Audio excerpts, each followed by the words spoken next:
Halo guys, ketemu lagi sama gue Ivan Atajaya dari Mochichi Fotografi. Hari ini kita kedatangan tamu spesial, Brian Timothy dari Mayat Studio.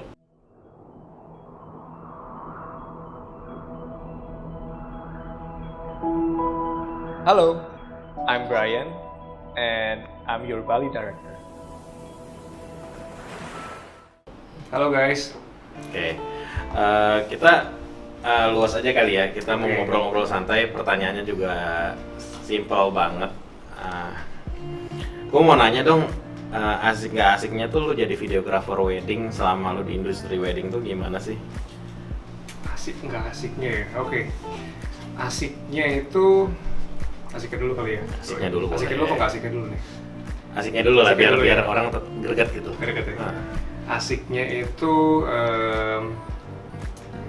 jadi kalau menurut gue di wedding video itu tuh lo bisa berkoneksi bro sekali selain syuting. Dari segi syuting ini menurut gue ya, maksudnya correct me if I'm wrong. Tapi kalau dari segi syuting tuh menurut gue untuk wedding bisa lebih explore. Oke. Jadi dari segi lensa, dari segi pengambilan gambar, editing style, directing style itu tuh kayak lu bisa explore di sana, bisa luas exploringnya. Kalau misalkan dibandingin sama mungkin bidang videografi yang lain, bidang filmmaking yang lain mungkin lebih fleksibel di wedding kalau menurut gue ya pribadi gitu. Dan lo bisa satu lagi asiknya menurut gue, lo bisa jalan-jalan sembari syuting, sembari kerja. Jadi kerja sembari sebelum liburan corona ya. Tapi ya, sebelum covid tapi. Ini gue rasa maksudnya teman-teman pasti setuju juga gitu, kayak lo sebagai wedding videographer pre-wedding itu lo syuting, jalan-jalan syuting itu fun banget menurut gue sih. Jadi hitungannya kita enjoy the life tapi tetap kerja ya. Benar. Cuman kalau sekarang kalau ya lagi covid gini, pas jalan-jalannya tuh deg-degan dikit nih. Lumayan deg-degan dikit. Mau pulang besok antigen lolos kayak gitu. Benar-benar. Oke. Terus berarti kan tadi lu ngebahas nggak asiknya. Oh iya, nggak asiknya. Belum. Itu asiknya ya. Yang nggak asiknya bangun pagi bro. Bangun pagi ya musuhnya. Gue bukan morning person, jadi untuk bangun pagi tuh agak susah sebenarnya. Jadi salah satu mungkin nggak asiknya kalau misalkan wedding subuh mungkin ya itu. Oke, terus jadi yang nggak asiknya tuh apa bro? Yang nggak asiknya mungkin menurut gue bangun paginya bro. Jadi gue bukan morning person, bangun pagi sebenarnya agak sulit buat gue. Jadi dan ketika lo kayak misalkan back to back wedding, itu tuh nyesuaiin mood. Jadi gue introvert. Jadi untuk ketemu sama couple, untuk ngobrol sama couple tuh ada effort, butuh effort. Oke.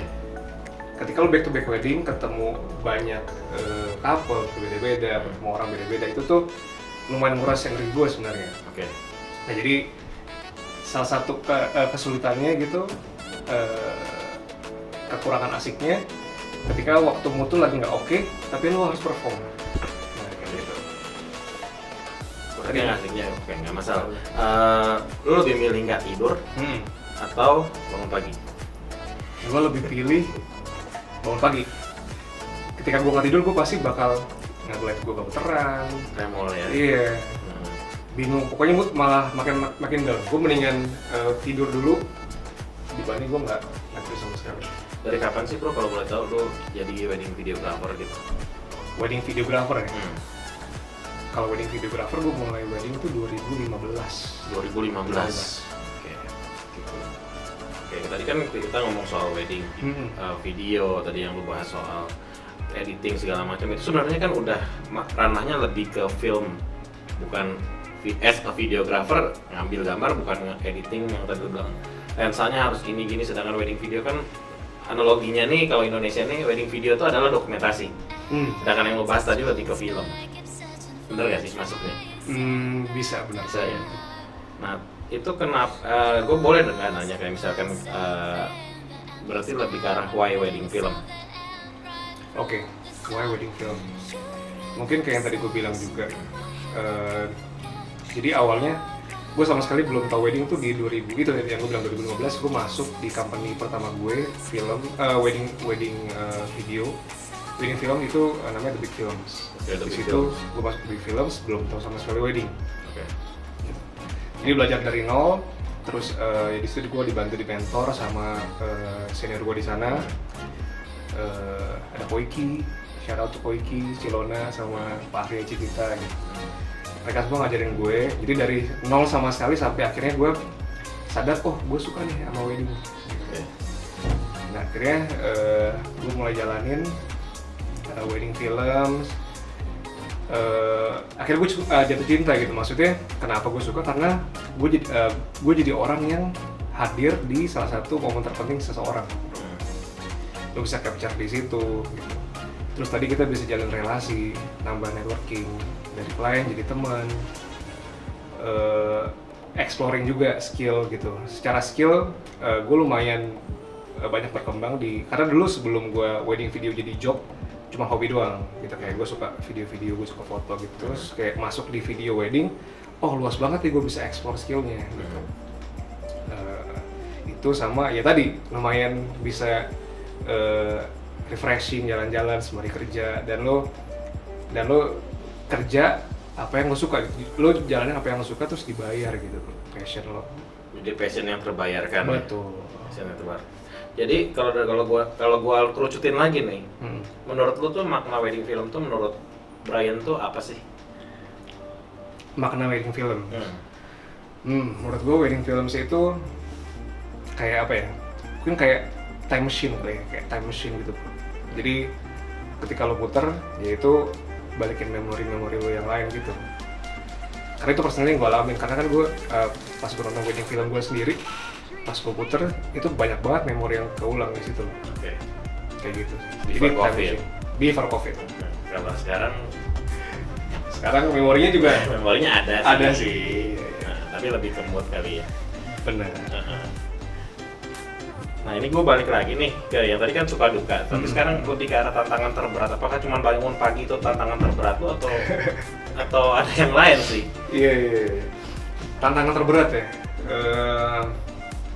Mungkin lebih ke yang itu kali. Ketika lo lagi nggak mood gitu, maksudnya mood tuh lagi kurang oke, dan lo harus tetap perform gitu di depan couple, di depan pokoknya menjalani hari itulah gitu. Gue nggak tahu lo pernah ngalamin nggak, kayak lo lagi gue tuh lagi nggak oke nih, terus kayak pengen cepet-cepet kelar nih hari ini gitu. Aduh gitu. Kalau lo nanya gue orangnya kebetulan orangnya sangat moody dan sangat, mungkin lo kelihatan lah ya kalau gue orangnya lebih apa kayak temperamen nih, lihat kerasa lah ya. Kalau lo nanya gitu everyday sih. Everyday. Bahkan kalau tim gue bilang kayak kalau misalkan gue bilang, gue pas kemarin wedding pas gue berangkat pas gue lagi agak marah-marah, tim gue bisa nanya tuh, emang kapan lo berangkat gak marah-marah gitu. Jadi kayaknya emang everyday is moody gitu kalau gue. Okay. Jadi ya itu kebiasaan buruk actually. Cuman ya kalau gue sebisa mungkin kalau lo nanya gue pernah nggak, pasti itu karena gue orangnya bener-bener moody. Cuman gimana caranya ngebawain di depan klien sih, karena kan kita juga dibayar untuk itu, kita untuk melancarkan kan, gitu loh. Dan kita ya asik nggak asik aja, bawa asik aja gitu. Kayak gitu. Itu sih, jadi mungkin lebih ke ngalahin diri sendiri ya, kayak misalkan itu yang susah. Gimana caranya lo ngekanter diri lo nih, lo harus tetap, karena kan waktu pas di saat lo dulu mungkin belum bisa nge-handle mood lo, pasti kan ngaruh ke syutingan lo, pasti kan kayak cepet-cepet kelar gitu. Kayak udah syuting aman aja, atau bahkan bukan lo yang syuting, kayak lo suruh syuting gitu. Nah sekarang mulai belajar, mulai ngerti nih gimana cara nge-handle diri sendiri gitu. Tapi tetap belajar terus sih bro, menurut gue. Jadi ya tetap jadi tantangan terbesar juga kalau menurut gue sih. Jadi lawan diri sendiri. Lawan diri sendiri. Terberat untuk di wedding, dan how to perform di saat kondisi kita lagi nggak bagus. Itu paling lo harus tetap deliver hasil maksimal gitu. Ya jadi karena kan klien kan ibaratnya kalau wedding kan ya, apapun industri yang bergerak di bidang jasa kan kayak wedding atau foto video kan lebih ke arah sampel yang udah pernah kita shoot. Nah tantangan kita adalah membuat lebih baik. Nah membuat sama aja itu juga sebuah tantangan ketika lagi moodnya drop. Gue pernah cerita juga yang masalah pernah pribadi gue juga kan, misalkan lagi sakit gitu kan, itu juga kan, betul. itu kan tetap harus effortnya tetap maksimal ya. Jadi emang balik lagi ngalahin diri, kalau dari gue sih mungkin ngalahin diri sendiri sama harus tahu tanggung jawab ya. Betul. Harus tahu tanggung jawab ya. Iya. Gitu. Tapi lu setuju ya masalah di situ? Benar. Lu sendiri juga sama. Iya. Apalagi lu sebagai kayak director tuh tanggung jawabnya gede kan. Kayak misalkan, maksudnya nggak cuma jadi syuting klien aja, tapi lu harus manage tim juga biar deliver apa yang lo pengen kan. Dan ketika lu moodnya lagi down, lagi drop, lu mesti manage ke couple, mesti tetap happy, manage ke tim juga tetap harus happy gitu. Kayak banyak yang mesti lu manage, ya itu tanggung jawabnya lebih gede menurut gue. Oke. Ini gue nyelipin dikit deh. Ya. Gue nyelipin dikit, ini nggak ada di daftar pertanyaan. Gue penasaran. Lo kan kerjasama pasti kan di wedding kan vendor banyak tuh. Pertanyaan gue, pernah nggak lo ketemu sama vendor yang nggak bisa diajak kerjasama sama kita? Terus how to maintain it? Contoh, gue langsung to the point, orangnya belakang jebret WO. Misalkan ngeburu-buruin di toilet. Kak, tolong udah 3 menit lagi kok, tolong dong 5 menit lagi, tapi lu bukan yang ngebantuin, tapi lu malah mondar mandir gitu. Kan banyak yang kayak gitu yang nggak support, tapi ya tugas lu jadi cuman recokin gitu loh. Iya. Gimana cara lu handle itu? Karena ini gue yakin banyak yang nonton bilang, misalkan kayak, oh videonya Maya keren, gini-gini, pasti WO-nya well maintenance, gini-gini. Nah, gue pengen nanya personal ini, pernah nggak lo ketemu yang kayak gitu? Dan nggak usah disebutin nama WO-nya. Oh gitu ya? Nggak usah disebutin. Nggak kasih tiet gitu kayak? Nggak usah. Nggak usah disebut. Kalau kayak faktor variabel dari vendor-vendor luar gitu, vendor lain kayak WO, fotografer gitu, lumayan banyak, maksudnya bukan lumayan banyak, lumayan sering lah beberapa kali gitu. Karena mostly klien gue tuh China mainland, dan mereka mostly juga bawa WO, bawa fotografer, bawa makeup artist dari sana, kebanyakan dari China. Jadi gue harus dealing sama fotografer juga yang mungkin tipikal fotonya nggak seritme sama kita, kayak gitu-gitu. Tiba-tiba ngeblocking. Kayak gitu. Yang gue lakuin adalah gue set ekspektasi dulu samain gitu. Jadi gue komunikasi di awal sama si fotografer, atau gue datang lebih pagi. Jadi ketika fotografer mungkin belum ready, gue udah bisa ngomong dulu ke WO, gue bakal shoot apa-apa aja, dan gue butuh waktu berapa lama gitu. Gue masuk duluan sebelum fotografernya masuk gitu. Atau kalau misalkan dia udah datang duluan, gue ngobrol sama fotografernya. Maksudnya, lu mau ambil di mana nih? Lu mau prep di mana? Lu mau shoot detail di mana gitu. Kalau lo ada tempat yang pengen lo syuting di situ, lo komunikasiin sama dia, tapi gue mau ngambil di sini dulu ya. Jadi before lo shoot, lo ngomong dulu, set ekspektasi dulu sama dia, kayak gitu. Ketika satu ritme, lo akan bisa ngasilin semua sesuai. Betul. Lo samain ritmenya sama dia. Berarti atur cara kerja bareng dulu biar nggak selek. Betul. Oke. Kayak gitu. Ya meskipun pada kenyataannya pasti susah. Nggak jarang, maksudnya ya beberapa kali udah kita omongin, tetap aja, maksudnya kan tetap aja kayak fotografer tiba-tiba main bawa kemana gitu. Itu tiba sepatunya hilang gitu. Itu nggak ada salahnya, tapi alangkah lebih baiknya kalau negornya di belakang, jangan langsung kayak lagi depan. Iya, soalnya kan gua nanya gini karena kan kalau dari Mo Cici sendiri kan foto video barengan nih. Oke. Buat kita kan tim dari kantor bareng, foto video langsung. Lebih enak dong. Ya, sedangkan kalau lu kan Mayat Studio ini kan video, rata-rata kan videonya kan, video ntar fotonya misalkan contoh dari fotografi gitu ya. Atau misalkan dari China fotografi, itu kan pasti kan nyamain ritme cara kerjanya pun beda gitu loh. Makanya gue sempet penasaran di situnya. Benar. Tapi udah terjawab. Oke, sekarang pertanyaan gue yang selanjutnya adalah di luar foto video. Sekarang ini lagi mau fokusin apa sih bro? Kalau boleh tahu. Sekarang ini gue, jadi gue tetap masih gue jalanin video wedding. Cuman gue pas lagi corona gitu, covid kemarin, gue buka ini bro, warung kopi, namanya Jaya Abadi. Ini Jaya Abadi. Jadi baristanya kemana? Baristanya kemana? Baristanya hilang. Jadi awal gue buka di Bali, terus per tahun ini gue buka di Jakarta cabangnya Jaya Abadi. di Jalan Karet Pedurian Masjid Raya nomor 52C. Jadi mungkin bisa dicek. Jadi buat kopi-kopi yang ibaratnya kopi pejabat tuh di Kuningan ya boleh tuh Mang. Boleh. Instagramnya mungkin ada di sini atau mungkin di sini. Ya nanti Enggak ya? ntar ditaruh aja. Ini kopinya enak. Gitu. Jadi warkop, warung kopi. Jadi gue sekarang konsennya kedua itu sih, bro. Wedding sama si warung kopi ini. Warung kopi. Yes. Kenapa usaha bikin warung kopi yang apa sih yang lo bikin tertarik warung kopi gitu loh? Jadi sebenarnya dulu gue emang punya cita-cita gitu ya, pengen punya bisnis. Cuman belum tahu bisnis apa. Terus di Bali teman-teman gue juga yang suka syuting bareng gue juga anak-anak kopi semuanya, suka bikin kopi. Nah, actually sebenarnya mereka ini bikin duluan Jaya Abadi. Itu gue dari tengah-tengah baru kayak dari gue customer, gue cobain. Gue bukan penikmat kopi kayak gimana, tapi gue minum kopi ini enak. Oke. Jadi gue mau join ke mereka gitu. Akhirnya gue join sama Jaya Abadi lah. Oke. Sebut namanya nggak apa-apa kalau yang ini. Nggak apa-apa ya, gue sebut berkali-kali juga nggak apa-apa. Nggak apa-apa yang ini nggak apa-apa. Jaya Abadi. Jaya Abadi. Nah, kebetulan memang buat yang tak nonton semua nih, sebelum gue kenal Brian ini, kenal partnernya duluan, si Niko. Nah itu yang dia yang anak kopi.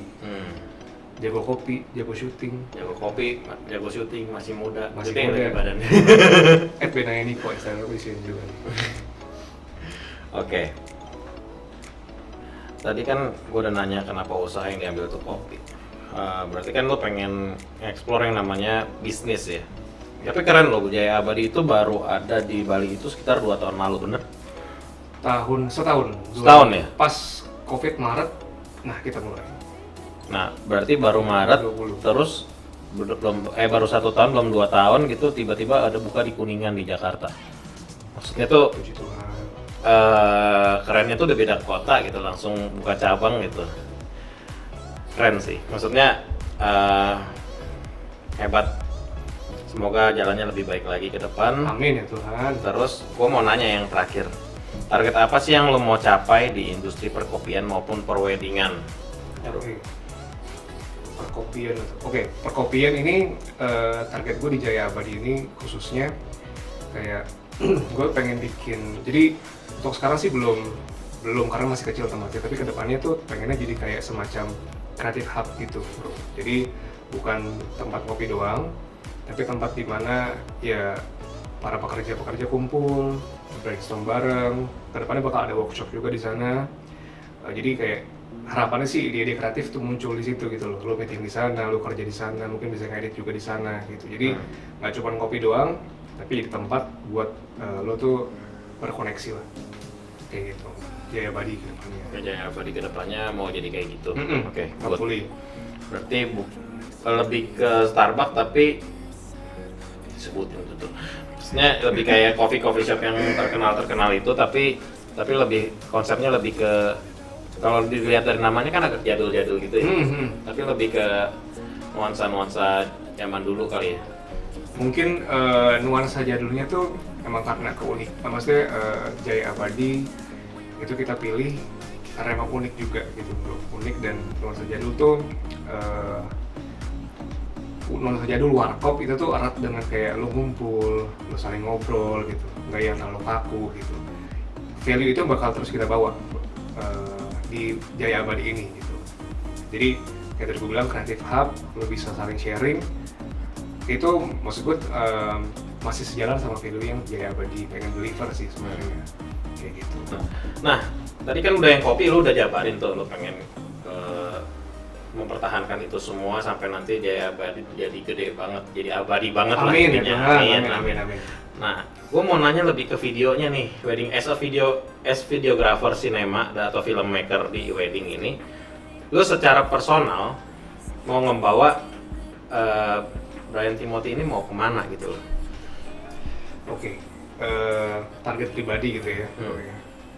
Gue sih punya target pribadi kalau untuk video weddingnya itu gue pengen terus untuk kayak menghasilkan karya-karya yang fresh gitu. Jadi kayak something new di dunia wedding, hopefully gitu, dan punya harapan aja sih, maksudnya semoga bisa berguna juga lah untuk kayak di industri wedding ini.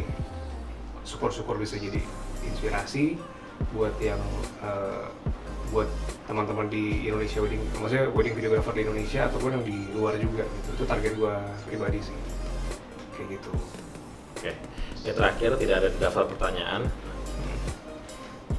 Lu berarti udah dari 2015, mulai seriusnya di 2016 atau 15? 2015 lah, maksudnya gua masuk udah ya Serius? all in. Jadi full power tuh, gigi 5 ya? Gigi 5 langsung. Ya lebih film. 2015 sampai sekarang berarti kurang lebih 6 tahun ya? Kurang lebih ya. Kurang lebih 6 tahun. Itu di barat udah maturity industrinya udah matang banget kan.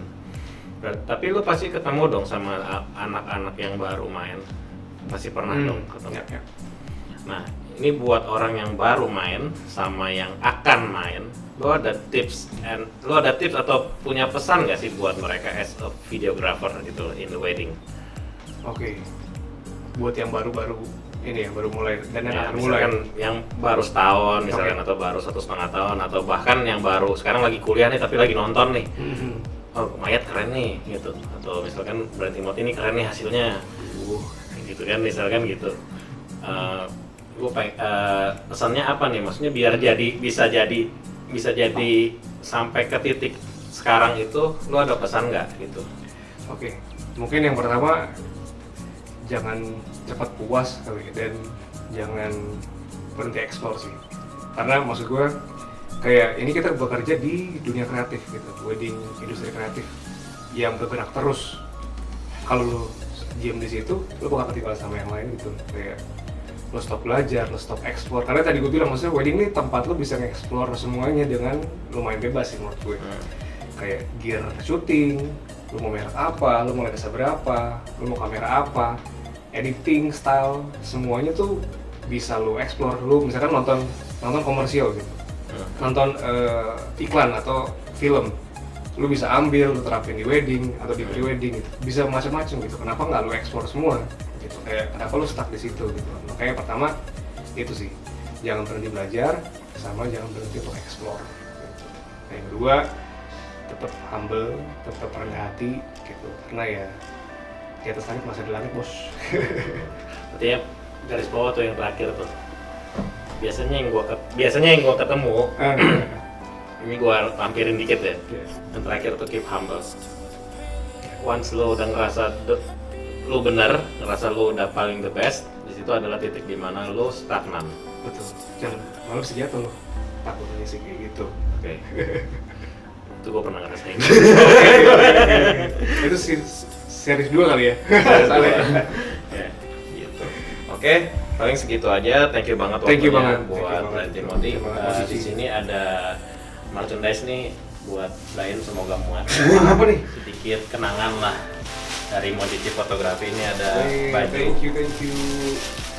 Semoga muat, ukurannya L. Buka nih. Boleh buka.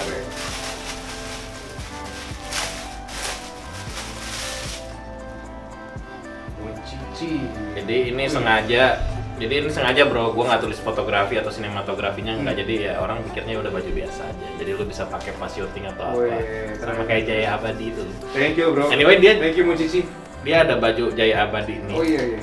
Yang dijual. Ini not for sale ya, kalau yang Mochichi not for sale. Kalau yang ini Jaya Abadi, kopinya dijual, merchandise bajunya juga bisa dijual. Jadi lu bisa pakai, dan katanya bahannya enak banget. Gue mau order nggak kebagian by the way. Ini tunggu season 2 ya. Season 2. Lu kan nggak mau jual juga nih? Enak kok bahannya. Bentar juga jadi jualan baju dong. Thank you banget, thank you Mochichi. Nah, Bajunya keren. Ada kameranya guys. ini logo ini Official. pernah dipakai, logo Mochichi ini pernah dipakai, tapi Ini? logo itu pernah dipakai tapi di 2014. Oh jadi ini nih vintage nih. Apa namanya? Yang di depan itu logo paling baru, yang di belakang ini dulu Mochichi Premium. Jadi ini dulu paket yang di atasnya Mochichi biasa tuh Mochichi ini tulisan Premium dulu. Cuman sekarang paketnya dihilangkan. Jadi ini 2014 lah, logo 2014. Berarti limited edition dong ya. Udah nggak keluar lagi logonya kan? Logonya udah nggak pernah dikeluarin lagi. Keren. Thank you. Oke, thank you guys semua. Intinya keep humble, keep practice anything. Pokoknya lu kalau mau jadi ngelihat hasilnya ibaratnya kayak Brian Timothy ini dia baru 5-6 tahun tapi udah ngasilin yang udah banyak banget, udah keren banget menurut gua, inspiring banget.